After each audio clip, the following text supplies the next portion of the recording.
Smoking మానేయాలని part 2 చెప్తానన్నాను కదా, ఇదే part 2. Smoking మానేయడం అందరి వల్ల కాదమ్మా. అందరూ అనుకున్నట్టు అంత సింపుల్ కూడా కాదు.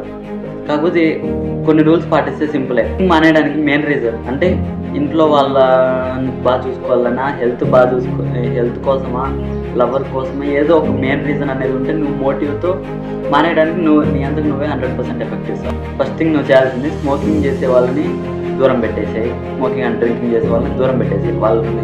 వాళ్ళ సరౌండింగ్స్లోకి కూడా నువ్వు వెళ్ళొద్దు.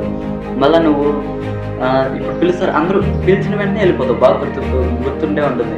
స్మోకింగ్ రమ్మని పొలం రారా వెంటనే వెళ్ళిపోతావు. నో చెప్పడం నేర్చుకున్నావు అంటే ఆటోమేటిక్గా నువ్వే మానేస్తావు. ఇంకోటి వచ్చేసి ర్యాపిడ్గా తగ్గించుకోవడం అనమాట. అంటే నువ్వు డైలీ ఎన్ని సిగరెట్స్ తాగుతావో ఎస్టిమేషన్ చేసుకో. అంటే డైలీ ఇప్పుడు నువ్వు 10 సిగరెట్స్ తాగేవాడు అయితే 10 నుంచి 5కి తగ్గించు నెక్స్ట్ డేకి. మళ్ళీ నెక్స్ట్ వీక్కి 2 తగ్గించు.